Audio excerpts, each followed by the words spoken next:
and let's just go back. Sorry about that. Can you guys hear me? Yes. Awesome. So what I was searching for is how to compile Vyper on Remix.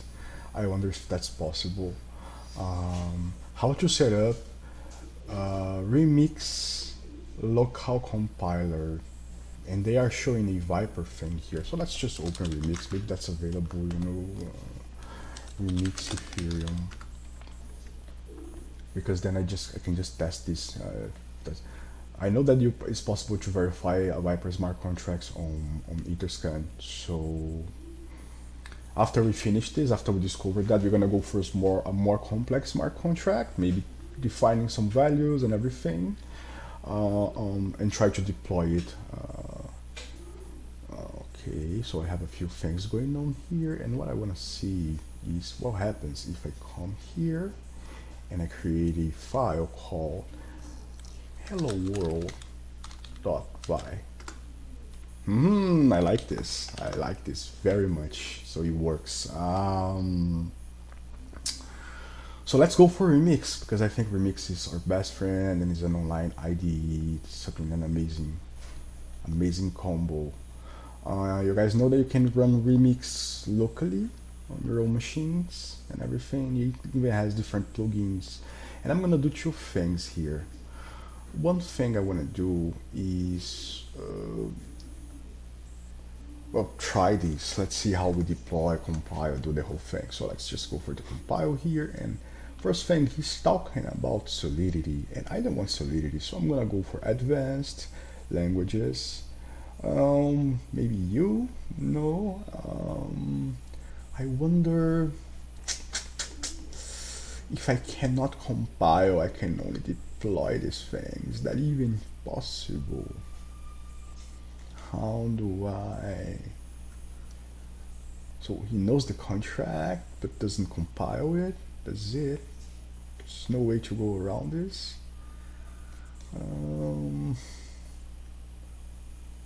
I don't think so. It should work.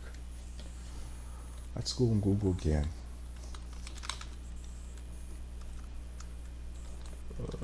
Sorry. How to use Ethereum Remix with Vyper. It's possible to deploy a Vyper smart contract. Remix fails to deploy. Oh man, stop me asking me this thing.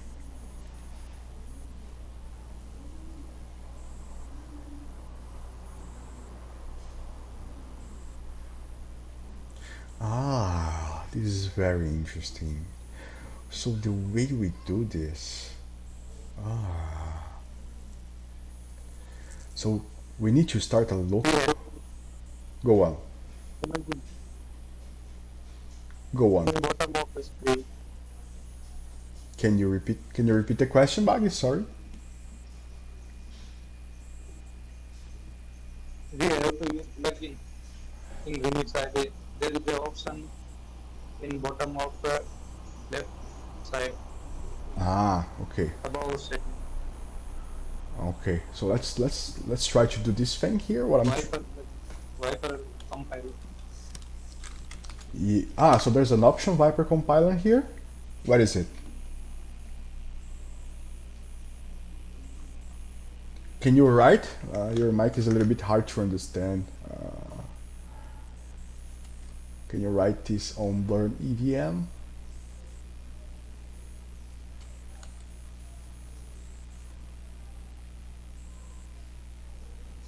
Okay, while that doesn't happen, I can see that there's an option to start a Vyper server in my machine. So I can say Vyper serve. Nice. And once that's done, I can go on the, I need to add a plugin to Remix. So we're gonna go for plugins, and we're gonna search for Vyper, and we're gonna activate it. Once the Vyper plugin is activated, we're gonna go for a local compiler, probably, which is this guy. And let's try to compile it. Finished, failed to fetch. Let me just see if Let me just see something here. What? So localhost 8000. Okay. Currently we support Vyper up to maybe remote compiler.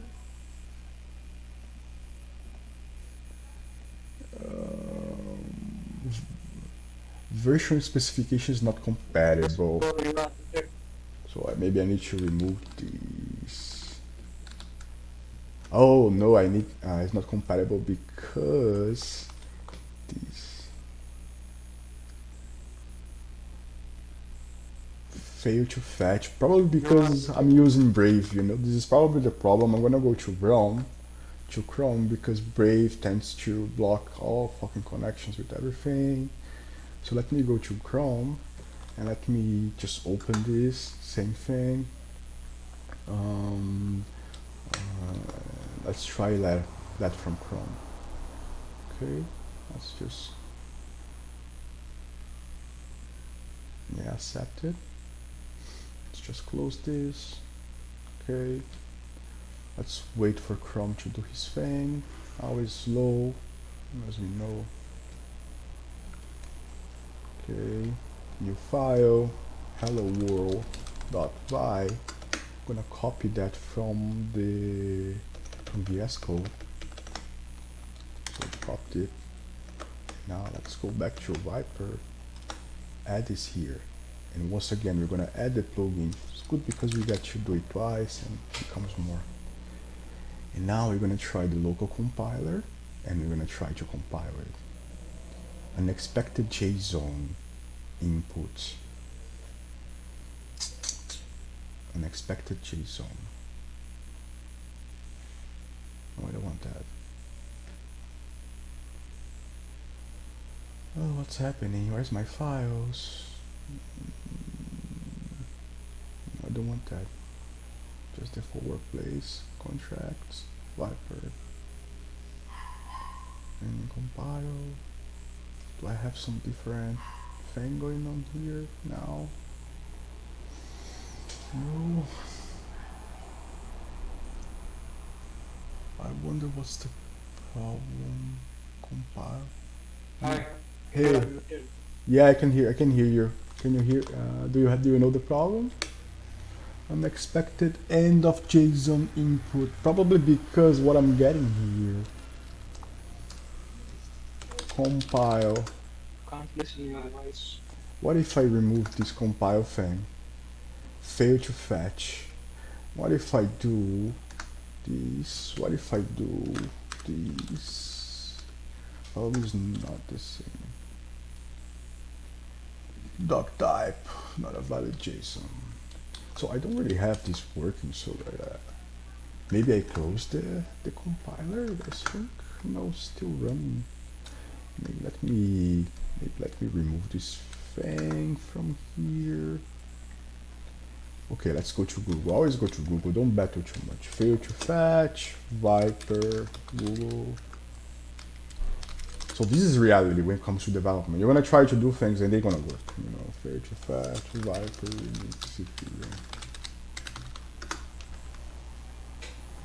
local compiler, fail to fetch. Interesting. Let's see, I know this is late, but anyone currently going to remix, you're most likely go and track home.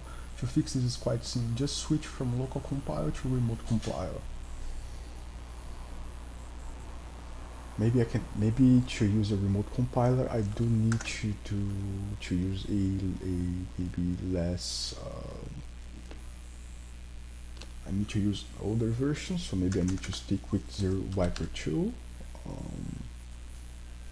Let's see if that's the case. What's the problem now? 2 is not compatible. Let me try to use the exact match function. Let me try to add the, okay. At 16 looks like we managed to compile. I kinda hate this. Why the local compiler doesn't work, you know? But that's okay. Let's go with the fixed version. We look like we have the ABI in here, so that's important for us to know that you can work with Vyper on Remix, you know. We can see the bytecode. And you can even see the compiler steps here to do the assembly. Okay, now what I want to do is deploy this thing to, let's say, go early or something. um, yeah, I want to deploy this thing. Let's go back to the tutorial and let's see if we manage to find a way to deploy this thing somehow. Okay, so we were stopped at, so they were using this Ether wallet thing here to do the deployment, and I wonder if I go to deployment now, I don't have injected provider, but I do see as I had one. So what I'm gonna do any of you guys have some go early to send me? MetaMask, I'm gonna install MetaMask, start a new wallet. You guys can copy my seed phrase because I'm not gonna be using this one anyway. Just anyone send me a little bit of GIF. I'm gonna send you guys the address as soon as I. Oh man, really?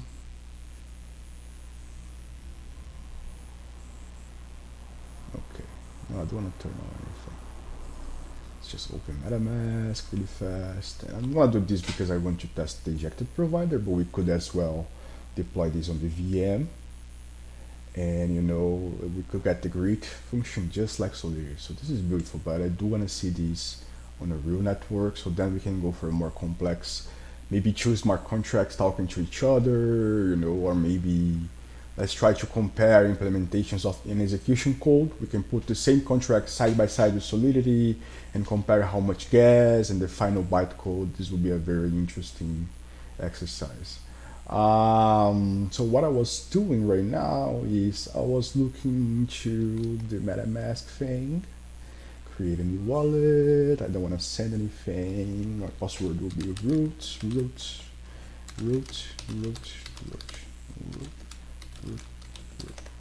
and then okay.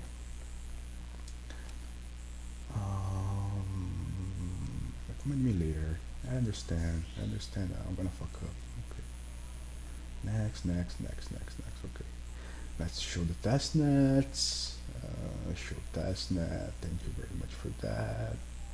Now I can change to go early. Any of you guys have a little bit of gift to send me? Otherwise, I'll send that myself. But I do need to go to my phone wallet. So let me send the address on this card. Hi, Hey, you are muted. I'm muted.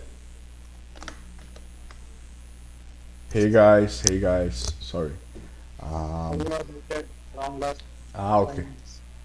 No, okay, there's no problem. I was just setting up, seeing if Vyper works on Remix, and now that I just created a wallet. I don't know if any of you guys have a little bit of GIF to send me. They go early if, so we can deploy this on the testnet. And then after that, the idea is that we're gonna make a little bit of a more complex smart contract. Like we can do, I wanna see two things. I wanna see size by size comparison of the same smart contract done in Vyper and Solidity, and we're gonna try to optimize the Solidity part to see if we can match or overcome the bytecode difference. And I also wanna see two different contracts that use the same piece of code, so you can understand the function regarding the situation with reusability of code that we talked in the beginning, that code can be reusable or not. So can you guys send me a little bit of GIF, go early if in this wallet? Do you guys have a little bit? I can send it myself, but I need to pick up my phone wallet.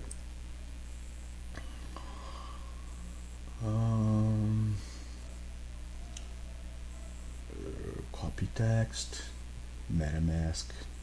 1 second, I'm sending myself some test if. Okay,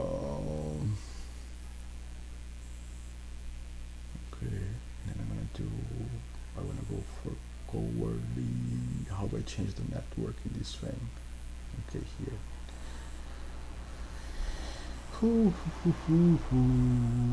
Okay, let's wait a little bit.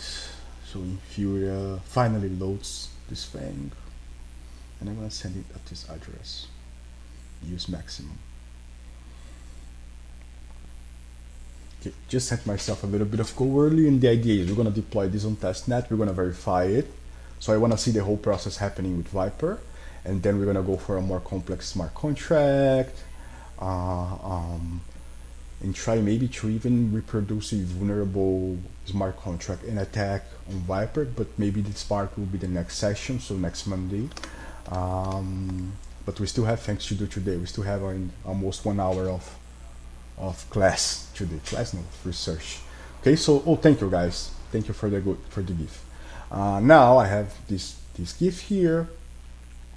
What I'm gonna do? Can you guys hear me? Yes, right? Yes. Awesome. Okay, so let's try to deploy this guy. So now instead of using the VM that we were using before, I'm gonna be using the injected provider. So I'm gonna connect to my wallet. I'm probably gonna need to refresh because I just installed MetaMask and you guys know how these things are. So let me refresh. Maybe I even need to close Chrome and open it again.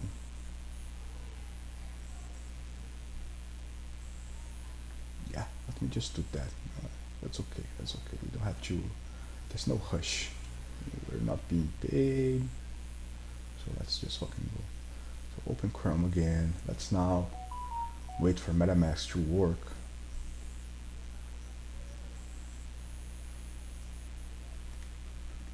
This is very good. MetaMask doesn't open.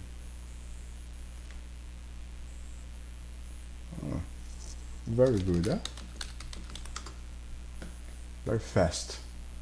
In Fury, super fast today. You can pin MetaMask expense. Wow, it's super slow MetaMask today. What's happening? In Fury, it's probably going crazy for some reason. How's the Ether scan? Let me see something here.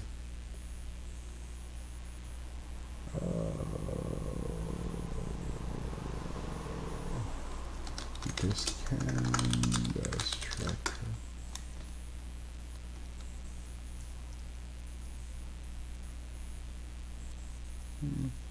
It's okay. Okay.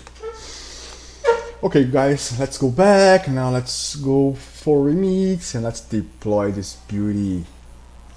Let's deploy this beauty. For some reason, OBS is complaining, but probably nothing important. Let's go.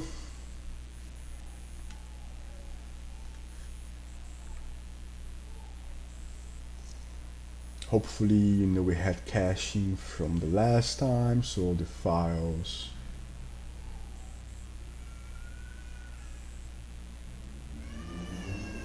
Encoding overloaded. I wonder what that means. I have no idea. I'm gonna stop now. So now instead of going for the VM, we're gonna go for the injected provider. You know, so now it should connect to MetaMask. I should really have added MetaMask to Brave because Chrome is simply terrible. Okay. And we're gonna deploy our first Vyper smart contract, dude. Can you even believe this? Let's do it. So I think first I need to compile it with a remote compiler. But to run the remote compiler, I probably needed to. I probably need that thing, right? Yes. No. Maybe try with. Oh, I should go to remote. I'm actually awesome. Now that we compile it, we can deploy it. And I wonder if I can do the verification on both Etherscan and here, or if I need to install the Remix plugin to verify these things. Anyway, let's try it.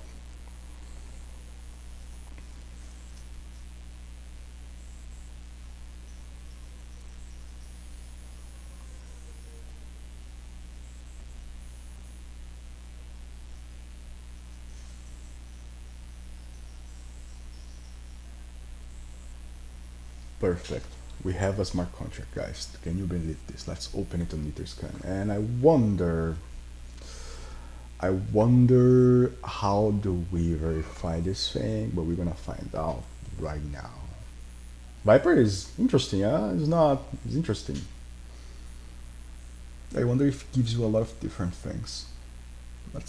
I'll keep on reading. Yeah, actually, I'll probably read this whole thing now after we do this. So someone is talking to me. Please don't talk to me right now. Let's refresh this. Takes a little bit of time because you guys know go early. Now I'll just search here. How do we verify? How do I verify? How do I verify a Vyper? Verify smart contract is very simple. Yeah, but so just go. So same process on Etherscan that we do with Solidity. Yeah. We Oh, have to go smart contract address, awesome. So let Etherscan. Etherscan verify. We cannot log. Okay, let's go. Let's see. So if it's the same process, then it's beautiful.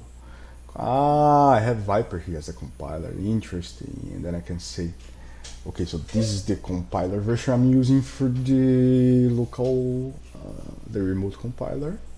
Now I wish I was able to use the latest, let's copy the address, okay, and let's paste it here. Why it system? What? Test net system. I think this is mainnet. Ah, okay. I don't, wait, bro, you need, please, you guys need to get some mics, like cheap mics. Just get a mic, you know, because it's really hard to understand. So I'm just gonna paste the code here.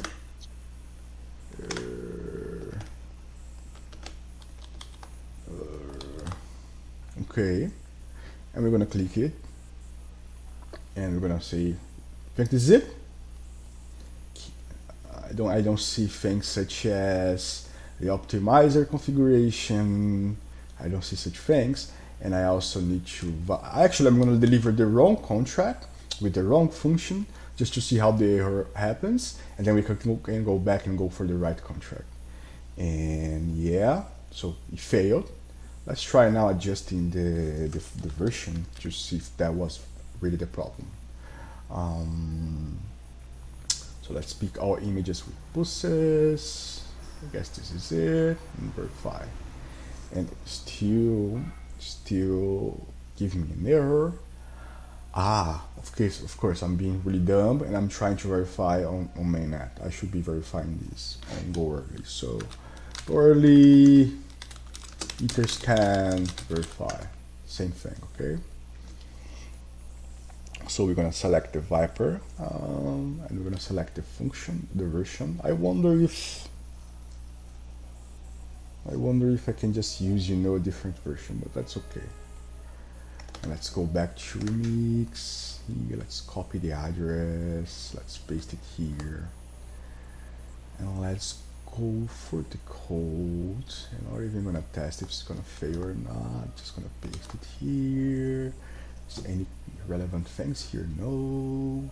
And let's go for verifying this. And guys, believe it or not, we have a verified Vyper smart contract. And now we're gonna call the create function beautifully. Hello world.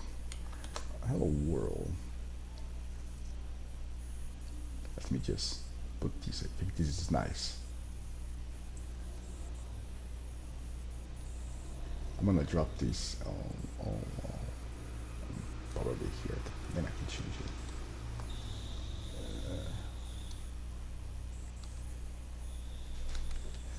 Our first Vyper smart contract.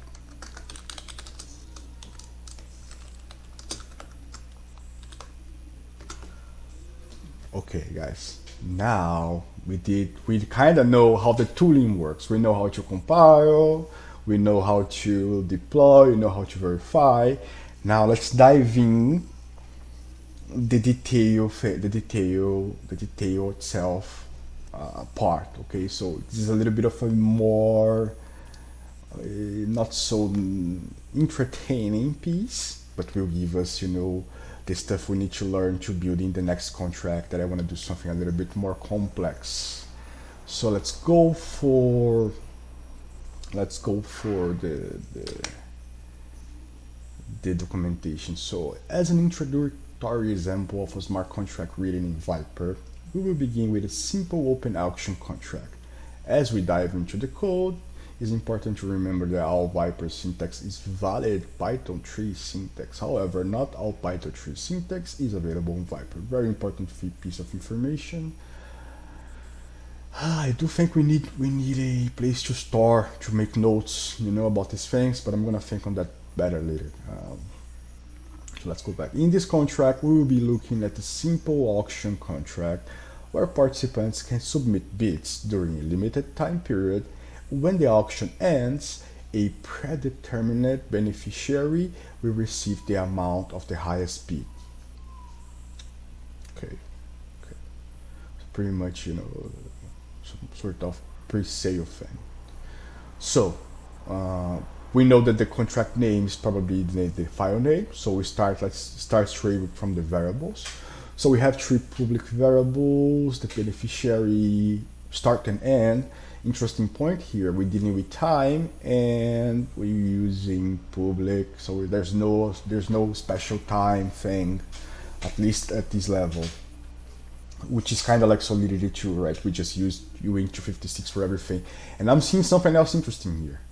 Look, we saw int 128 and we thought if that was assigned or not. I guess not, because we also have this variable here, which is just the same, right?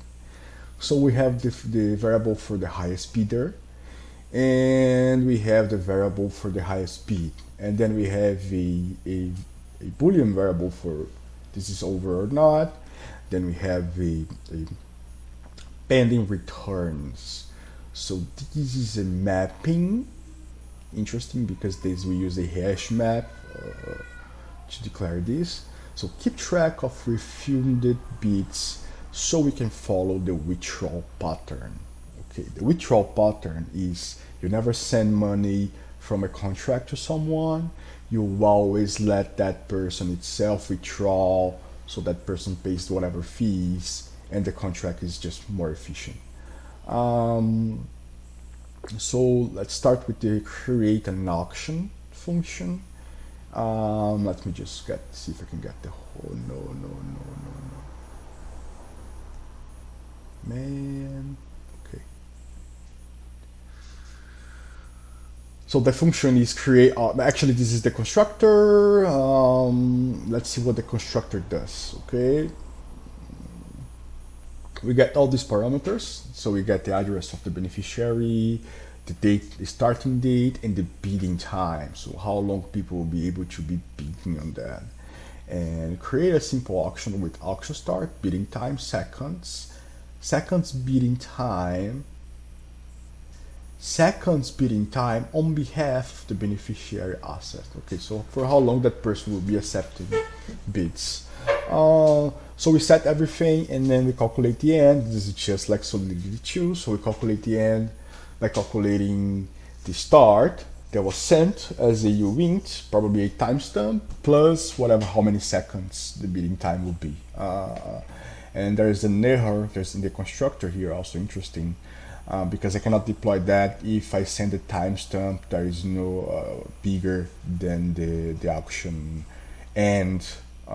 Actually smaller than the auction end, because then the time has passed already for that. The first function we have bid, and we can take a look at 2 interesting things here: payable and external, right? So these things, they say we can already learn that this is the visibility and this is the payable status. I don't know the name for that. There's probably a name for the payable thing. The comment says bid on the action with the value sent together with this transaction. The value will only be refunded if the action is not won. Okay, I don't understand. Bid on the action with the value sent together with this transaction. The value will only be refunded if the auction is not won. Okay. And I can also see something here already that on Vyper we don't have the classical requirement revert thing. Looks like we're using assets for everything.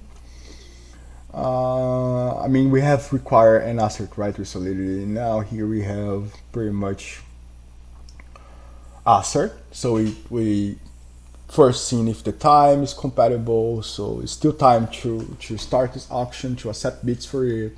Yes. Actually, this is the current time bigger than the start? Yes. Has the auction ended? Yes. No. Yes or no, right? And then is the value higher than the highest bid? Otherwise, this is interesting, an interesting one. So I'm only taking higher values. Makes sense, right? It's a bidding process. If it's a bidding process, they can only have right, higher values. And then we set the mapping just using this array-like notation here. And interestingly, we also have those, yeah, we also have those kind of attributions. So I'm adding the value to whatever the value was here before. And of course, sending. And also two interesting things, we deal with message sender and message dot value the same way that we deal with solidity. Okay, so that's interesting. Let's go for the withdrawal. This is also related to the withdrawal pattern, because I could also be sending whatever value is to whatever the value is to the user in the end. Are you guys there with me? Is anyone hearing, listening? Am I mute? I think I'm mute. No, I'm not. Okay, I'll just keep going. So the withdrawal function deals with pending amount. So he's gonna see how much the sender has of pending returns. After that, the function will set the value of the pending returns to 0, and in the end here we'll send also two interesting things here. First interesting thing is we see in a classical solidity, mapping value thing. So mapping value attribution. So we've seen how to set the pending value to 0. How do we read it? And it's interesting because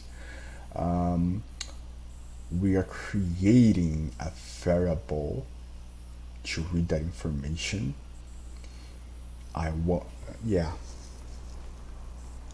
Because we need to send it, we need to set it to 0 and send it. So we put it into a variable, setting it to 0, even though Vyper is not reentrant vulnerability, that is not compatible with reentrancy vulnerabilities, doesn't allow for that. We're still following the checks effects interactions here. And another interesting thing is how to send money. So we have this send function that will take the sender, will take the amount, and send everything. Classical withdrawal function. Now let's go to the end auction function, and once again declared as external, and we have this end auction. So it was a good line to structure function that interact with another contracts into 3 phases: checking conditions, performing actions, and interacting with another contracts.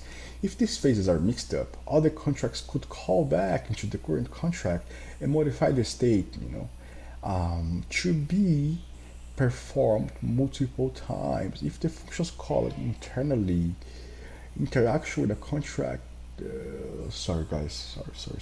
If these phases are mixed up, the contract could call back into the current contract and modify the state or cause effects to be performed multiple times. If functions called internally include interaction with external contracts, they also have to be considered interaction with external contracts. Okay, I don't understand. If functions called internally include interaction with external contract, they should also be considered interaction. Okay, of course they should. Conditions. Check if the end time has been reached. So very important check. Can we end this thing? Yes. Then we're gonna just do another validation, interesting one here, which is just, is this not over already? Seems to me that it should be the first thing that happens in this code. But yeah, maybe there's a reason. Then we set the ended equals true. And then we send the value, and once again we use the same function to send. Very interesting. I wonder if they also have the transfer and send and how that works for ERC20 tokens. As you can see, this example has only a constructor, two methods to call, and a few variables to manage the state. Believe it or not, this is all we need for a simple implementation of auction smart contracts. Let's get started. And now he's going to be explaining the whole thing, but we understood it already because this is code, and we know code. Code is our life, unfortunately. Let's go for a blind action now. I don't know what a blind auction is. Let's see if we get to learn this. So before we dive into other contracts, let's briefly explore another type of auction that can be built with Vyper. Similar to its counterpart Ethereum. So literally, the blind auction allows for an auction where there is no time pressure towards the end of the bidding period. So I can leave an auction open for how long I judge necessary or could. Interesting. Let's take a look. First thing we have is a structure. This structure is called blinded bid and deposit. We also have the deposit in there, and we have the max bids. Blinded bid. I wonder what this variable does. Strange one. Let's take a look at these. Note, because Vyper does not allow for dynamic arrays, we have a time limit number of bids that we can place by. Sorry guys. Sorry. Because Vyper does not allow for dynamic arrays, we have a limited number of bits that can be placed in one address to 128. Interesting. So that means that Vyper doesn't allow for dynamic arrays. And I think this has something to do with the unbound memory safety. Interesting point here. So we have the maximum bids, and we also have an event to log when the auction ended. We have the highest bidder and the highest bid. All the same variables we knew before, but now, besides the beneficiary, we have bidding end and bidding and reveal end. And I wonder what reveal end does. Bidding end, I imagine, is the timestamp for when the bidding end, but I don't know what review end is. Ended. Public boolean, has this ended or not? Now we have the highest bid and the highest bidder. And we have the state of the bids. So a bid is bids are a mapping based on the address and in an array with a maximum amount of 128 bits. Bit counts are how many are based on the address, and you win 128. I wonder, because the maximum maybe probably is 128. That shouldn't be the case. But bit count is a mapping of address plus the total counts. And pending returns, same thing, how much you still have to win.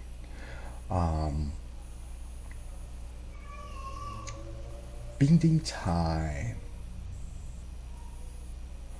So the first difference I'm seeing here is regarding the other contract is that we have this review ending, but I thought this contract wouldn't be really.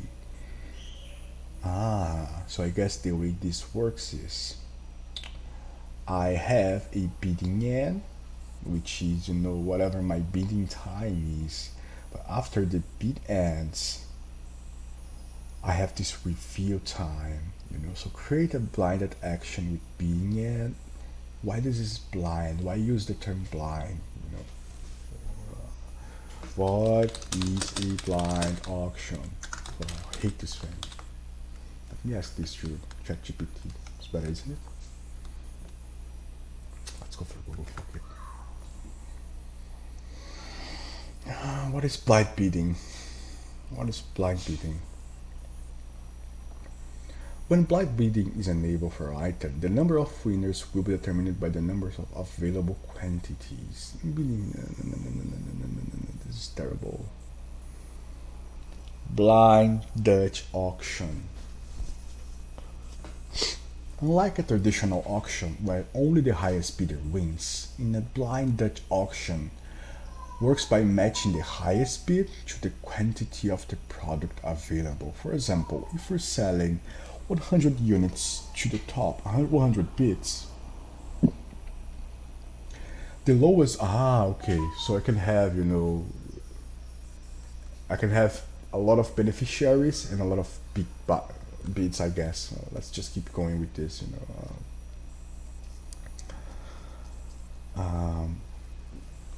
The cent ether is only refunded after the bid is correctly revealed in a revealing phase. The bid is valid if the ether is sent together with the bid as at least value or fake, and fake is not true. Setting fake to true and sending not the exact amount will always hide the real bid but still make the required deposit.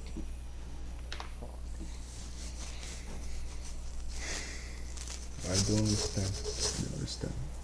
The cent ether is only refunded if the bid is correctly revealed in the revealing phase. The bid is valid if the ether is sent together with the bid, at least value, and fake is not true. Setting fake to true and sending not the exact amount are ways to hide the real bid but still make the required deposit. The same address can place multiple bids. Okay. Blinded bid takes up bytes 32. First thing we check, has the is ended? Not yet. Second thing, count how many bids from the user. Is it bigger than the maximum? Revert. If that's not the case, let's create a new structure, passing the blinded bid. So I guess this is a hash of some sort with the value. So we're gonna do this commit review thing. And then we increase the count for the bits of message sender. Interestingly, now we have some internal functions. And look, place bit is internal, and it takes the address and the value and returns a boolean. Also interesting, we see the return standard here, the return syntax. And the first thing we do is if value is smaller than the highest bid, we're gonna return false. Then if the value, if the highest bidder is not empty, we're just gonna replace him. Actually, if self.highest bidder is not empty address, so it's not 0, we're gonna set pending returns with the highest bidder being adding the bidders just done. Yeah, so the highest bidder is the address of who's bidding at this point. Okay, so it's coming because he just suppressed the highest bid. Okay, so now we're setting the value for the highest bid and the highest bidder. Now we return it true, and then we have a review. Review your blinded bids. You get a refunded for all correctly blinded and invalid bids for all bids except for the totally highest. Review blinded bids. You get a refund for all correctly blinded invalid bids and for all bids except for the totally highest.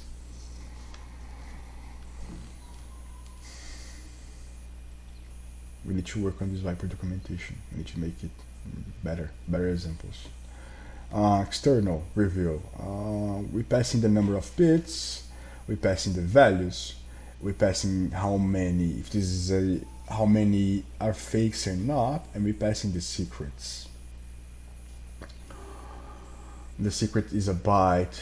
What is the secret? It's a byte 32. So it's really hashing thing. So let's start by looking at the timestamp and see if that's bigger than the end, the beating end. And then we're gonna validate if the review end has not passed it, because then I cannot reveal it anymore. Then we're gonna count the maximum number, the number of bits from message sender to make sure, you know, he actually has all the bits that he's setting here in this variable. And then we're gonna set a refund counter and just gonna loop it through. We're gonna range through max bits and we're gonna see, hey, is this the limit? Do I look at all the bits? So just break this. Otherwise, we're gonna load the structure with a message sender. Then, interesting thing here, we are loading the value, fake and secret variables for this interaction of the for. Then we building a k-check of this information. Then we do blinded bit to check. So the blinded bit is a k-check of the bit to check. I'm just a little bit confused about bit to check. Okay, here, okay. So I kind of loaded that because I built a structure of k-check hashes for each one of the bits, and here I'm kind of doing the validation. So I don't have like a fake value, which, you know, and the user could just bypass. If this wasn't here, this will allow it for withdraw more than is available for his user. Okay. Then we have a part here to do a refund.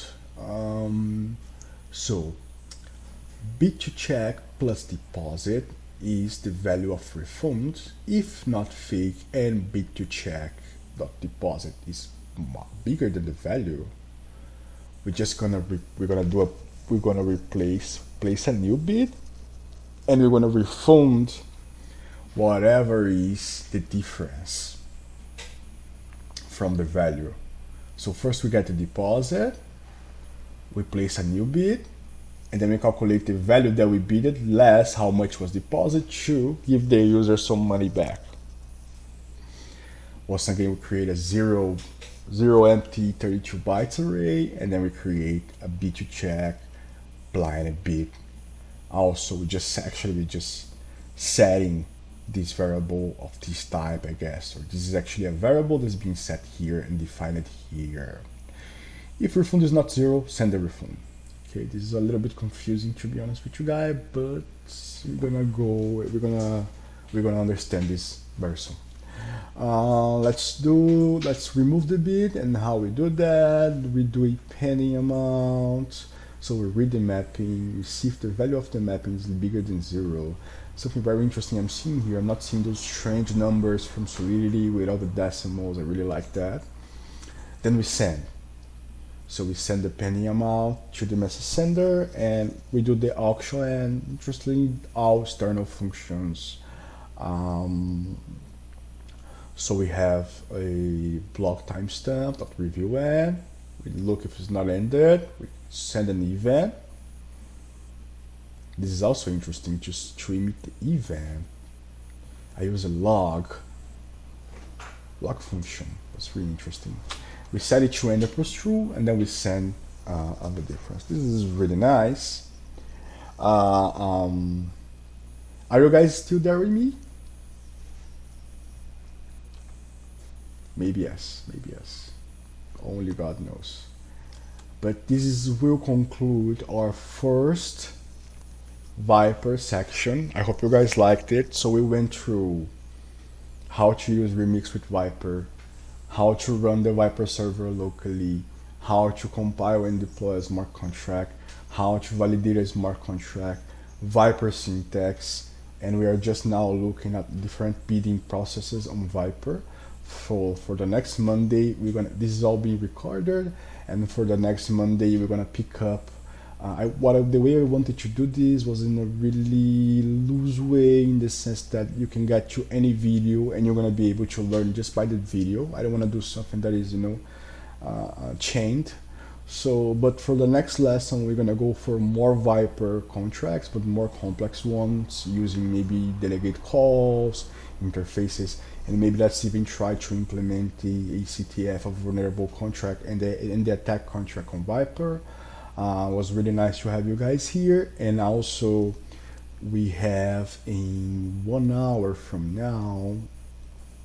Let me just check. It's really 1 hour from now.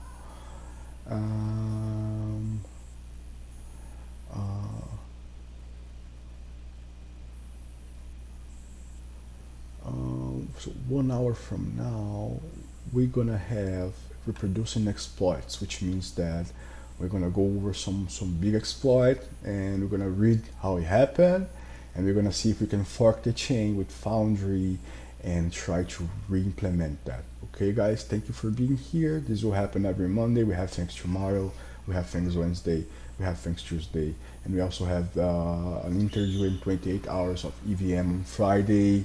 So I hope you guys liked it. Thank you so much. I'm finishing up this section.